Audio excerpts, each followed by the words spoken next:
Part second के आज इस क्लास में सबसे पहले चतुर्विम वेलोसिटी चतुर्विम वेग से आगे बढ़ते हुए चतुर्विम संवेग को निकालने जा रहे हैं।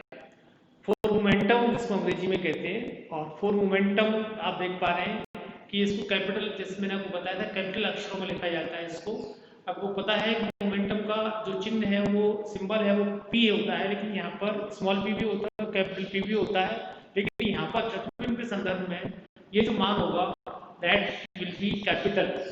तो कैपिटल पी से लिखा गया है, आप देख पा रहे हैं यहाँ पर ये कैपिटल पी म्यू यहाँ पर लिखा गया है। तो कैपिटल पी म्यू जो आप देख पा रहे हैं यहाँ कि ये चतुर्विम संवेग है। इसकी जो परिभाषा है सभी को पता है। साधारण संवेग की जो परिभाषा है, जो डेफिनेशन है, वो द्रव्यमान गुणा वेग होता है, यानी पहले m आएगा फिर उसके बाद वेलोसिटी आएगी। लेकिन यहाँ पर जैसे मैंने आपको बताया था, चतुर्विम संवेग की परिभाषा में सारे पद वही आएंगे जो कि इनवेरिएंट होते हैं। जैसे आप देख पा रहे हैं यहाँ पर कि ये जो राशियां हैं, ये जैसे m नॉट है, ये देख पा रहे हैं आप, m नॉट इनवेरिएंट है, m नॉट इनवेरिएंट है, और कैपिटल u म्यू भी इनवेरिएंट है। तो इस तरीके से आप ये देख पा रहे हैं यहाँ पर ये m not invariant, u invariant, this is p mu. तो ये इसकी डेफिनेशन हो गई। उसके बाद आप देखते हैं कंपोनेंट्स को लिखते हैं। जैसे कंपोनेंट्स में पहला घटक u बराबर 1 लगेगा, यहाँ 1 लगेगा, तो ये कितना हो जाएगा, u कैपिटल u 1 हो जाएगा। और इसकी m नॉट u1 का मान आपको पता है, कैपिटल u1 इक्वल टू क्या होता है, गामा u ux। कल निकाला था लास्ट टाइम पर गामा u ux, और गामा u ux में m नॉट और इसका गुणा करेंगे। ये इसको अगर लिखना चाहो तो ये क्या हो गया m, क्योंकि आपको पता है अलग से कि m का जो मान होता है, m बराबर क्या होता है, m not upon 1 minus v square upon c square. तो ये u मान लें आप इसको u स्क्वायर, ये क्या हो गया m नॉट और एक बटे ये क्या होता है गामा u। तो m बराबर क्या होता है, m नॉट गामा u, आप देख पा रहे हैं गामा u। तो m नॉट गामा u क्या लिख सकते हैं, अगर आप m लिखना चाहेंगे तो m लिख सकते हैं, m ux, m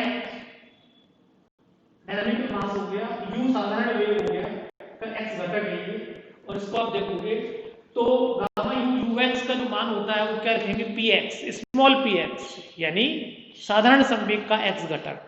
तो यानी आपके पास क्या आ गया कि कैपिटल P1 यानी चतुर्विम संवेग का पहला घटक को आप m नॉट गामा ux की तरह भी लिख सकते हैं और px की तरह भी लिख सकते हैं। छोटा p साधारण संवेग का x घटक। अब आप आ जाए द्वितीय घटक P2 पर आप देख पा रहे हैं यहाँ पर कि इसकी जो वैल्यू वो क्या है, m not u2 is what प्राप्त किया था पहले, gamma u uy, m not gamma u, ये जो m नॉट गामा u है, ये जो m नॉट गामा u है, इसका मान क्या हो गया m, अभी आप समझा है आपको ये। So this is m gamma u, m uy is equal to what, py। यानी ये जो मान हो गया वो क्या हो गया कि u p2 का मान आप देख पा रहे होगे। थोड़ा सा मैं आपको एनालाइज करके दिखाऊं। ये जो चीज है ये px py के बराबर हो गया। अब इस पर आ जाएगा p3, ठीक है, तीसरा घटक p3 बराबर क्या हो जाएगा, m not u3, m not u3 बराबर पहले निकाल चुके हैं, क्या था गामा u z, और m नॉट गामा u का मान, ये जो m नॉट गामा u है इसका मान क्या होता है, ये m, तो m लिख दिया, m u z क्या होता है pz। Means what, you are getting px small px पहला घटक, स्मॉल py दूसरा घटक, और स्मॉल pz तीसरा घटक आपने प्राप्त की। अब आते हैं चौथे कंपोनेंट पे जो थोड़ा डिफरेंट होता है। p4 is equal to what, m naught u4 पर जो मान आया था वो क्या आया था, आइटा सी गामा u, ये लिख दिया आपने आइटा सी गामा u, आइटा सी गामा u लिख दोगे इसमें तो थोड़ा सा दिया है, जैसे आइटा को पहले m नॉट गामा u के साथ लिख दें सी को बाहर, तो m नॉट गामा u वापस क्या हो गया, m के बराबर हो गया, तो ये क्या बन गया eta m c। Clear? Eta m c, और इसको भी थोड़ा चेंज करना चाहेंगे, उतना छोड़ सकते हो आप सीधे गुणा ऊपर किया, सीधे गुणा नीचे करते तो आइटा एमसी स्क्वायर हो गया, यानी ई बराबर एमसी स्क्वायर होता है तो आइटा ई अपॉन सी, तो P4 इक्वल टू क्या हो गया, आइटा ई अपॉन सी। इस तरीके से आपके पास चारों जो घटक है वो क्या क्या आ गए, small p x, small p y, small p z और आइटा एम सी, या तो और या फिर या तो आइटा एम सी और या फिर क्या आ जाएगा आइटा ई वाई सी। इस तरीके से आप देख पा रहे हैं यहाँ पर ये चार घटक आपने इस तरीके से प्राप्त किए। इन चारों जो घटक है इनको एक साथ लिखें तो एक साथ भी जैसे पहले लिखे थे ऐसे लिख सकते हैं इनको। देखें आप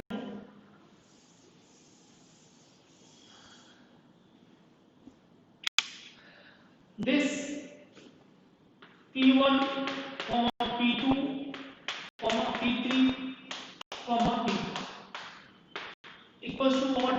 Small px, small py, small pz साधारण समेत के घटक plus comma eta e upon c. These are the four components of four momentum. ये फोर मोमेंटम से चारों क्या आ गए, आपने रूपांतरण इनको कर लिया। अब एक जो न्यूमेरिकल आ जाता है पूछने की जो प्रॉब्लम आ जाती है वो क्या आ जाती है, प्रूव दैट, सिद्ध करो, ये बहुत जाना पहचाना इसका summation p mu square is equal to minus m naught square c square, या यूं आ जाता है सिद्ध करो ये राशि इनवेरिएंट होगी। क्या आ जाता है कि सिद्ध करो summation p mu square equals to what, this is equals to minus m naught square c square, क्योंकि m नॉट भी इनवेरिएंट है, c भी इनवेरिएंट है, एक दूसरे शब्दों में यूं कह सकते हैं कि ये राशि इनवेरिएंट प्राप्त होगी, सिद्ध करो। ऐसे कई बार एग्जाम में पूछा जाता है। तो आप क्या लिखेंगे, इसको प्रूफ लिखेंगे पहले, जैसे कि आपको पता है किसी भी चीज को, किसी भी थ्योरम को सिद्ध करने की प्रूफ, और फिर आप क्या लेंगे, LHS लेंगे।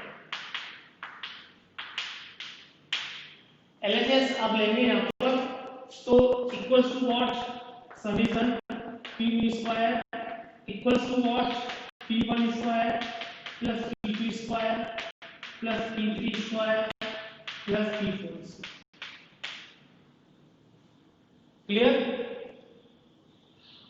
p1 स्क्वायर जो यहाँ लिखता हूँ, p1 स्क्वायर का मान क्या है, m naught square gamma u square c square, इसका क्या है m naught square gamma u square c square, sorry ux square, ये u स्क्वायर, ये क्या है m naught square gamma u square u z square, ये क्या है आइटा एमसी या आइटा स्क्वायर को माइनस आ जाएगा, minus m naught square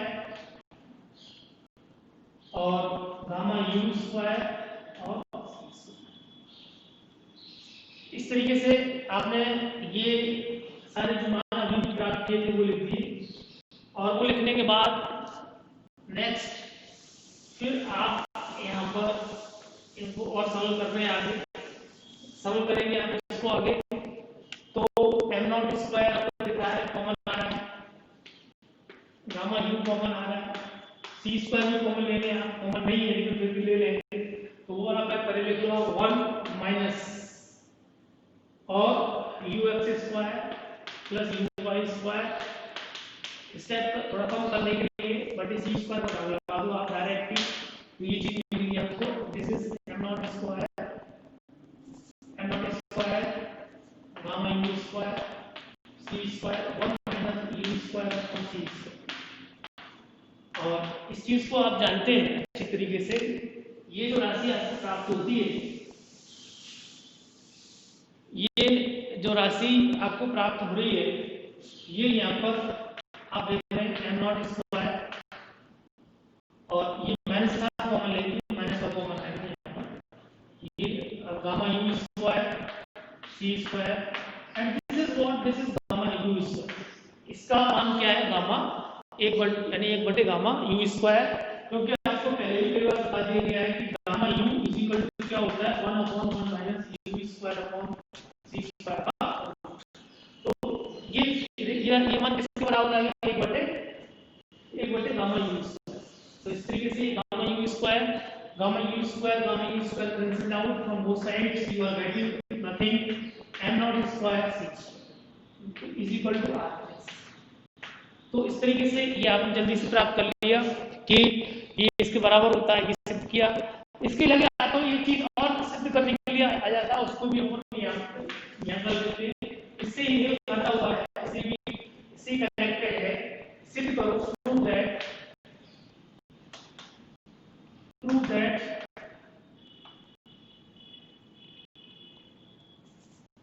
e square is equal to m naught square c4 plus p square c square.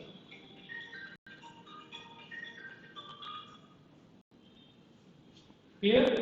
ये आइंस्टीन का संवेग ऊर्जा आपेक्ष की संबंध कहलाता है, जो कि बहुत जाना पहचाना संबंध होता है ये, और ये सभी को पता होना चाहिए इसके बारे में।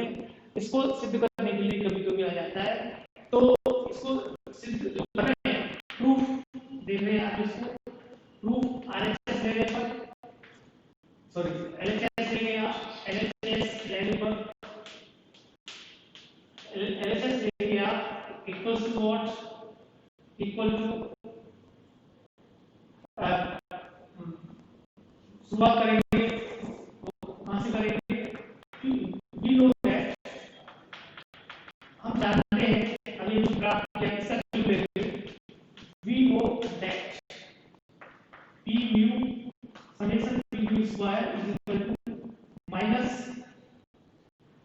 m naught square. अब इसकी जो वैल्यू है देखने में, हाँ ये क्या होता है, t1 is capital P square, capital P3 square, capital P4 square is equal to minus m naught square.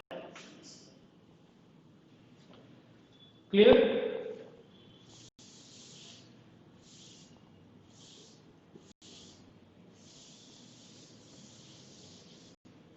ये आपने capital P1 plus P2 square plus P3 square P4 square, इनके मान, P1 का मान क्या आया था अभी आपके पास, बोलो Px स्क्वायर, इसका क्या आया था Py स्क्वायर, इसका क्या आया था छोटी Pz स्क्वायर, और इसका क्या आया था माइनस आइटा e, तो आइटा माइनस हो गया P square upon C square, और ये लिखा हुआ है देखिए आप, ये Px Py Pz eta e C, ये आपने यहाँ लिख दिया, और equal to what, minus m naught square c। ये साधारण संवेग की तीन घटक है, ये इसको आप p लिख सकते हैं। साधारण संवेग जो होता है उसके स्मॉल p से लिखा जाता है। स्मॉल p बराबर क्या होता है, iota px j py k pz। तो p का मान निकालोगे तो क्या आएगा, px square plus py square plus pz square. इस तरीके से आपने ये लिख दिया इसमें यहाँ पर, तो ये p square minus e square upon c square is equal to minus m naught square c square. This is what p square minus e square minus m naught square c square. और इधर ऐसे लोग कितना हो जाएगा 4, और e square बराबर कितना हो गया, उसको उधर ले जाना, उसको यहाँ लेके आएंगे तो क्या हो जाएगा m naught square c4 plus p square c square। ये आइंस्टीन का, ये है आइंस्टीन का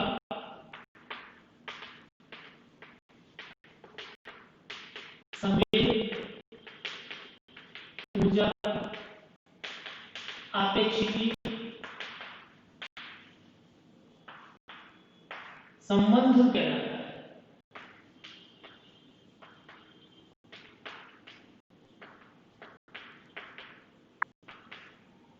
ये फिजिक्स में काफी फंडामेंटल अपना रोल रखता है। जो बच्चे थोड़ा ज्यादा फंडामेंटल रूप से पढ़ना चाहते हैं, कोई भी चीज कंप्यूटर इत्यादि थोड़ा गहन नॉलेज चाहते हैं, उनको ये चीजें बहुत ज्यादा जरूर रूप से आवश्यक है। ये सब चीजें क्या होती है, ये इक्वेशन, यही इक्वेशन इसको आप कभी E बराबर mc स्क्वायर के नाम से जानते हो, कभी E बराबर pc नाम से जानते हो। तो संसार में, अपने संसार में there are two types of particle. एक तो वो पार्टिकल है जो जो आपको आंखों से दिखते हैं, दैनिक जीवन में आप देखते हो, दैनिक जीवन में आपको चलते फिरते कण, बॉल, पत्थर, हवाई जहाज, जो भी है आपको जो दिख रहे हैं, जो भी आपको आंखों से चीज दिखती है, एक तो वो पार्टिकल है, उनका द्रव्यमान क्या होता है कि जो आप देखते हैं वो होता है। एक वो पार्टिकल होते हैं जो आंखों से दिखते नहीं है, जिनका वेग प्रकाश के वेग के बराबर होता है। जो आंखों से दिखते हैं उन पार्टिकल को बोलते हैं मटेरियलिस्टिक पार्टिकल। क्लियर? जो एक ऐसे कण होते हैं जो आंखों से दिखते नहीं, जैसे फोटोन है, प्रकाश है, प्रकाश का जो कण है वो फोटोन है, वो आपको आंखों से दिखता नहीं, जिसका वेग प्रकाश के वेग के बराबर है। तो प्रकाश के वेग के बराबर वेग से अगर कोई वस्तु, कोई द्रव्यमान, कोई कण दौड़ रहा है और उसका वेग प्रकाश के वेग के बराबर में ब्रह्मांड का सर्वाधिक वेग है, तो जब ऐसा वेग से कोई वस्तु दौड़ रही है तो वो रेस्ट में आएगी नहीं कभी भी, उसका रेस्ट द्रव्यमान m0 का मान 0 और m0 का मान 0 होगा। इसलिए आप जानते हो कि ये चीज बोलने में आती है कि जो अपना ईश्वर है, अपना जो भगवान है, जो शक्ति है, जो एक अपना सुप्रीम एनर्जी है, सुप्रीम पावर है, उसकी जो वेलोसिटी होती है वो प्रकाश के वेग के बराबर होती है। इसलिए वो कभी रेस्ट में नहीं होता। इसलिए हर पल, हर जगह, हर वस्तु, हर प्राणी, हर वस्तु में सदैव क्या होता है, वो विद्यमान होता है, क्योंकि कहीं भी वो रेस्ट में नहीं है, हमेशा क्या है, प्रकाश के वेग से वो क्या करता है, हर वस्तु में उपस्थित है। तो ईश्वर हर वस्तु में, जैसे अपने आध्यात्म, अपनी जो संस्कृति है उसमें होता है, तो इसी तरीके का ये उसका एक मेटाफिजिक्स का एक लॉजिक यहाँ से भी आप क्लियर देख सकते हैं। तो यहाँ पर दो प्रकार के पार्टिकल आप देख सकते हैं, एक पार्टिकल जो कि मटेरियलिस्टिक है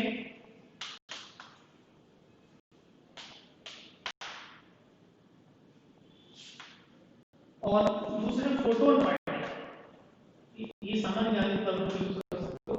फोटोन, इसके बीच में फोटोन या न्यूट्रॉन कोई पार्टिकल है जो कि आते हैं, न्यूट्रॉन, न्यूट्रिनो, दोनों पार्टिकल इस कैटेगरी में आते हैं। ये पार्टिकल का जो वेग होता है वो प्रकाश के वेग के बराबर होता है, इनका जो v होता है वो c के बराबर होता है, और इनका जो v होता है ये लेस क्या होता है। ये दैनिक जीवन में आपको, दैनिक आम व्यवहार में ये आपको दिखाई देते हैं, और ये पार्टिकल आपको प्रकाश के वेग से आपको दिखाई चलते हैं और आपको ये दिखाई नहीं देते।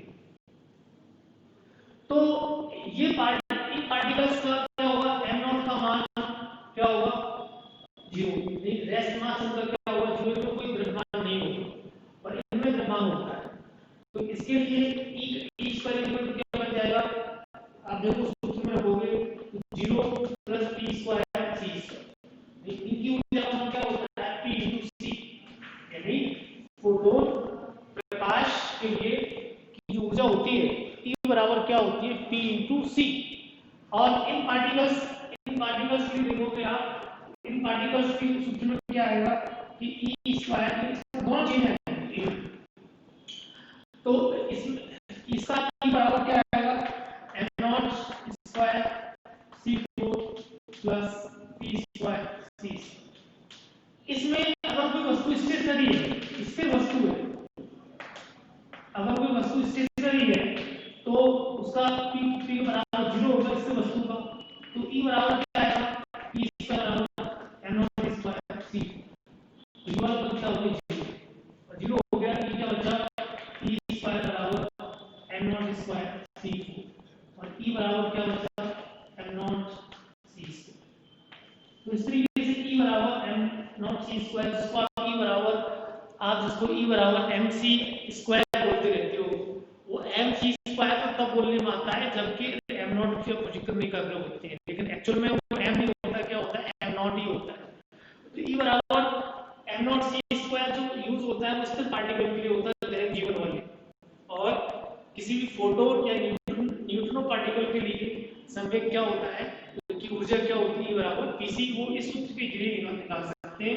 ये कंप्लीट सूत्र है जो कि सभी बच्चों को अच्छी तरीके से पता होना चाहिए। इसके आगे मैं नेक्स्ट क्लास में कराऊंगा, क्योंकि एक लिमिट है 20-25 मिनट से ज्यादा वीडियो इसमें जैसे लोड कर बना रहे हैं, तो वो जीबी ज्यादा होने से एक जगह से दूसरी जगह पोर्टल पर डालने में प्रॉब्लम होती है, इसलिए थोड़ी लिमिटेशन है। और आप